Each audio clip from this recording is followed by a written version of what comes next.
En este momento estamos con un personaje muy importante, muy querido, muy admirado, porque conoce mucho de la historia de Bogotá, de todas estas cosas que sucedieron tiempo atrás. ¿Y cómo es su nombre? Carlos Julio, para servirle.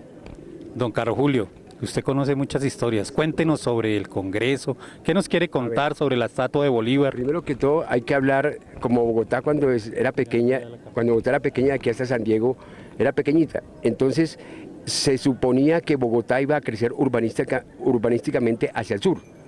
Pero como creció hacia el norte, entonces esa estatua estaba mirando hacia el sur y el Congreso de la República, esta parte que está aquí, es la parte trasera y la parte delantera está allá. Como creció y se expandió Bogotá hacia el norte, entonces le dieron la vuelta a Simón Bolívar y la parte trasera, la parte trasera quedó como delantera y la parte delantera quedó como trasera.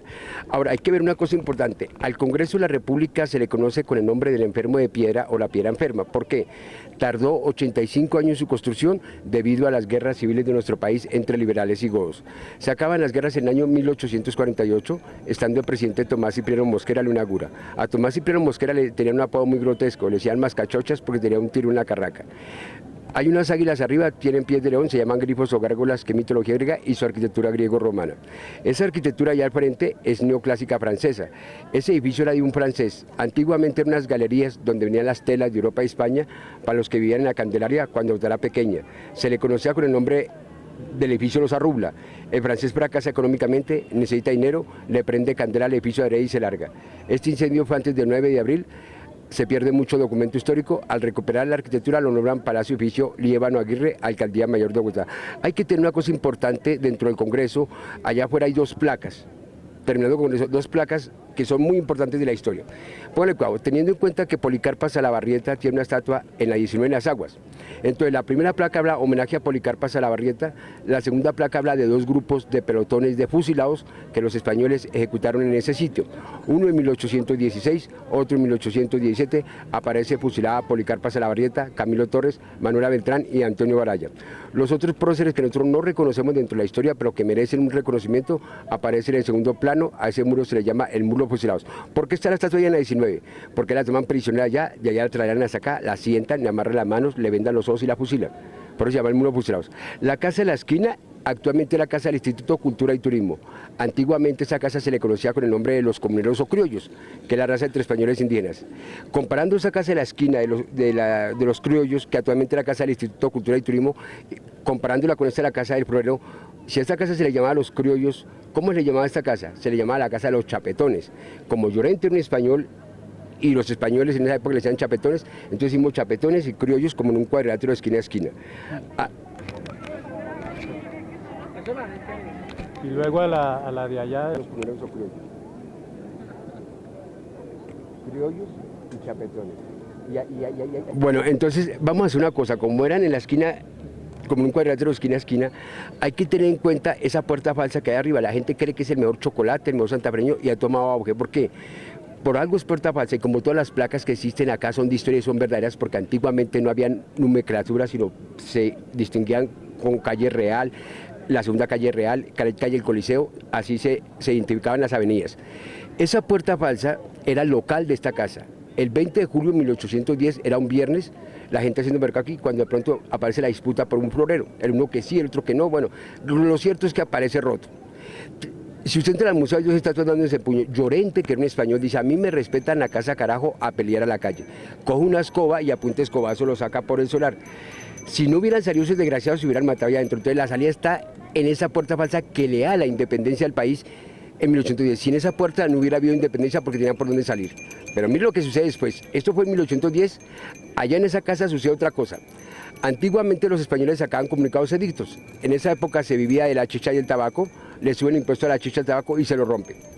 De esa casa sale un personaje que se llama la Manuela Beltrán, más alzada y más berraca que la pola santanderiana, y se lo rompe. Hay que reconocer que nosotros somos machistas dentro de la historia. Bolívar, padre de la patria, Antonio Nariño, Ricaurte y Santander.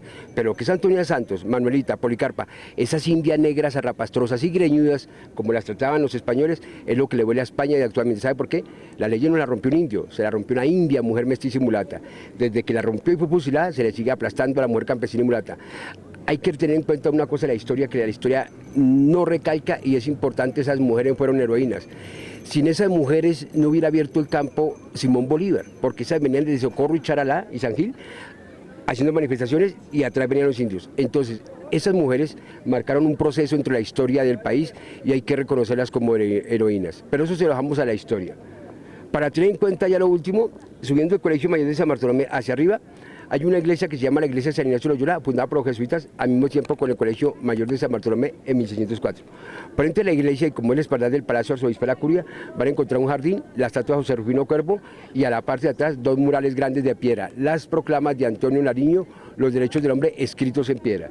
Después le sigue la casa Manuelita Sáenz, que es un museo de trajes típicos coloniales de la época de España, y lo más importante, la primera casa de imprenta de Manuel de Socorro Rodríguez, donde se imprimió el primer periódico, que se llamó La Gaceta, donde Antonio Nariño emite los derechos del hombre y después los plasma en las piedras. Sigue el Museo de Arte Colonial, como el Teatro Colón que arriba, de frente al Teatro Colón, donde antiguamente era el Palacio San Carlos, que actualmente era Cancillería, vamos a encontrar una placa en latín. Se llama La Noche Septembrina, cuando Santander atenta contra Bolívar, se escapa por una ventana de calzoncillos y va a parar donde Manuelita, que le salva la vida. Al frente van a ver un mural en baldosín, donde está la reina Isabel haciendo la entrega a Cristóbal Colón de las 3 embarcaciones, La Pinta, La Niña y la Santa María. Camerín del Carmen, Luis Alta Bendaño, Centro Cultural Gabriel García Márquez, Museo Botero, Casa de la Moneda y el Chorro. Hay que resaltar una cosa importante de lo último. Como estos eran claustros y monasterios de monjas antiguamente, porque eran solo monjas y conventos, pasan a ser museos. Entonces, de la esquina del Instituto Cultural y Turismo, de esa casa de los criollos comuneros, siguiendo para allá que la Capilla Santa Clara como museo, que es muy bonita, y le sigue el primer observatorio astronómico, porque el primer observatorio astronómico que hizo Sabio Caldas de la expedición botánica está ya como patrimonio cultural, y después lo pasaron al planetario. Después le sigue el claustro San Agustín, la Casa de Nariño, la Iglesia de San Agustín, y allá a mano izquierda, atrás del Palacio de Nariño, van a encontrar un monumento a la batalla de Ayacucho, y está la Pola también. Y después sigue la Iglesia del Carmen, que su arquitectura es gótica. Mi nombre es Carlos Julio, para servirles, y que tengan buena tarde y guía turística. Bueno, don Carlos Julio, muchas gracias. Fíjense en ustedes, historias que no aparecen en los libros. Yo lo invito para que dentro de 8 días nos cuente otra historia aquí en este mismo lugar y a esta misma hora. Amén. Personajes típicos de la historia bogotana que nos narran estas historias tan fascinantes, tan interesantes, y Azul TV también los ve. Muchas gracias. Para servirle y